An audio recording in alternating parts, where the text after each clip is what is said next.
ನನ್ನೆಲ್ಲ ಯೂಟ್ಯೂಬ್ ವೀಕ್ಷಕ ಸ್ನೇಹಿತರಿಗೆ ನಿಮ್ಮ ಸುಪ್ರಿಯಾ ಶಿವಮೂರ್ತಿ ಗೌಡ ಮಾಡುವ ನಮಸ್ಕಾರಗಳು. ಎಲ್ಲರೂ ಹೇಗಿದ್ದೀರಿ?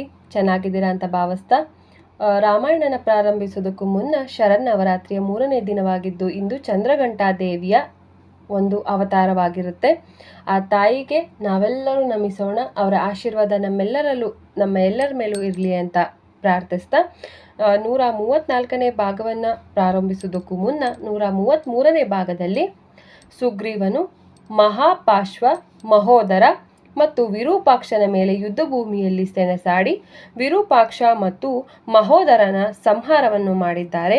ಆ ಒಂದು ಯುದ್ಧದ ಮುಂದಿನ ಭಾಗವನ್ನು ನಾನೀಗ ವಿವರಿಸ್ತೀನಿ ಸ್ನೇಹಿತರೆ. 134ನೇ ಭಾಗ. ಮುಖಂಡನಿಲ್ಲದ ಮಹೋದರನ ಸೈನ್ಯವು ಯುದ್ಧ ಭೂಮಿಯಿಂದ ಪಲಾಯನಗೈಯಿತು. ಆಗ ಯುದ್ಧ ಭೂಮಿಯಲ್ಲಿ ಪ್ರತ್ಯಕ್ಷನಾದ ಮಹಾಪಾಶ್ವನು ವಾನರ ಯೋಧರನ್ನು ಕೊಲ್ಲಲಾರಂಭಿಸಿದನು. ತನ್ನ ಸೈನಿಕರು ಹತಾಶರಾಗಿರುವುದನ್ನು ಕಂಡಂತಹ ಅಂಗದನು ಒಂದು ಭಾರವಾದ ಗದೆಯನ್ನು ತೆಗೆದುಕೊಂಡು ಹೋಗಿ ತನ್ನ ಸಂಪೂರ್ಣ ಶಕ್ತಿಯಿಂದ ಅದನ್ನು ಮಹಾಪಾಶ್ವನ ಕಡೆಗೆ ಎಸೆದನು. ಆಗ ರಾಕ್ಷಸ ಹಾಗೂ ಅವನ ಸಾರಥಿಯು ಪ್ರಜ್ಞೆ ತಪ್ಪಿ ನೆಲಕ್ಕೆ ಬಿದ್ದರು.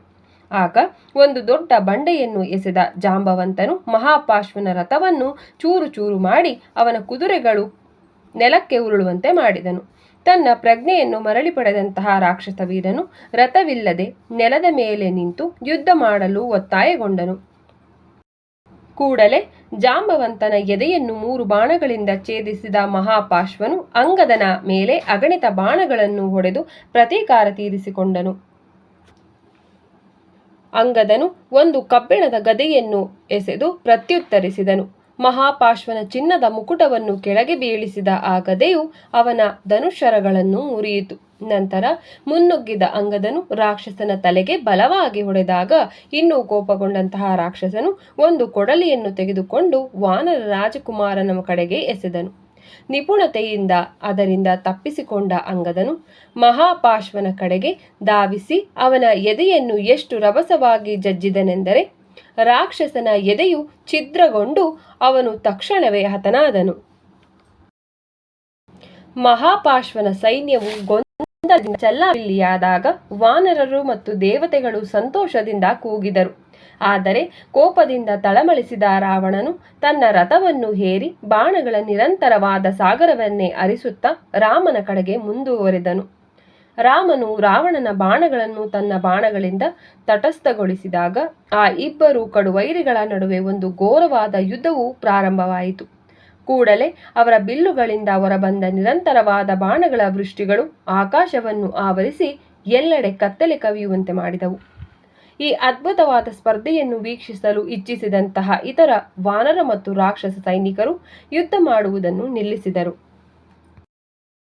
ರಾಮನ ಹಣೆಯನ್ನು ರಾವಣನ ಬಾಣವು ಛೇದಿಸಿದಾಗ ಎದರದೆ ನಿಂತಹ ರಾಮರು ರುದ್ರಾಸ್ತ್ರವೊಂದನ್ನು ಪ್ರಯೋಗಿಸಿ ಪ್ರತೀಕಾರ ತೋರಿದರು. ಆ ಅಸ್ತ್ರವು ಅಗಣಿತ ಬಾಣಗಳನ್ನು ಹೊರಹಾಕಿತು. ಆದರೂ ರಾವಣನಿಗೆ ಏನೂ ತೊಂದರೆ ಮಾಡಲಾಗದ ಬಾಣಗಳು ಅವನ ಅಭೇದ್ಯ ಕವಚವನ್ನು ಸುಮ್ಮನೆ ಬಡಿದು ಕೆಳಕ್ಕೆ ಬಿದ್ದವು. ರಾವಣನು ಒಂದು ಮಾಯಾ ಅಸುರಿಕ ಅಸ್ತ್ರವನ್ನು ಆಹ್ವಾನಿಸಿದಾಗ ಅದರಿಂದ ಸಿಂಹ, ಹುಲಿ, ಗಿಡುಗ, ಹಾವಿನ ಮತ್ತು ಮೊಸಳೆಗಳ ತಲೆಗಳುಳ್ಳ ಅಗಣಿತ ಬಾಯಿ ತೆಗೆದಿದ್ದ ಬಾಣಗಳು ರಾಮನನ್ನು ಕೊಲ್ಲಲು ಅವನ ಕಡೆಗೆ ಧಾವಿಸಿದವು. ಆಗ ಆಗ್ನೇಯಾಸ್ತ್ರವನ್ನು ಪ್ರಯೋಗಿಸಿದಂತಹ ರಾಮರು ರಾವಣನ ಬಾಣಗಳನ್ನು ಮಧ್ಯ ಮಾರ್ಗದಲ್ಲಿಯೇ ಕರಗಿಸಿದನಾದರೂ ಅದರಿಂದ ಸಾವಿರಾರು ವಾನರರು ಸತ್ತರು. ರಾವಣನು ಪ್ರಯೋಗಿಸಿದ್ದ ಆ ಅಸ್ತ್ರವು ಅವನ ಎಲ್ಲ ಅಸ್ತ್ರಗಳಲ್ಲಿ ಅತ್ಯಂತ ಶಕ್ತಿಶಾಲಿಯಾಗಿದ್ದುದನ್ನು ತಿಳಿದಂತಹ ರಾಮ ಮತ್ತು ವಾನರರು ಸಂತೋಷಗೊಂಡರು. ನಂತರ ಮಯಾದಾನವನು ಸೃಷ್ಟಿಸಿದ್ದ ಒಂದು ರುದ್ರಾಸ್ತ್ರವನ್ನು ರಾವಣನು ಆಹ್ವಾನಿಸಿದಾಗ ಅದು ಗದೆಗಳನ್ನು, ಈಟಿಗಳನ್ನು, ವಜ್ರಾಯುಧಗಳನ್ನು ಮತ್ತು ಪಾಶಗಳನ್ನು ಹೊರಹಾಕಿತು. ರಾಮನು ಆ ರುದ್ರಾಸ್ತ್ರವನ್ನು ತನ್ನ ಗಂಧರ್ವಾಸ್ತ್ರದಿಂದ ನಿಶ್ಚಲಗೊಳಿಸಿದನು.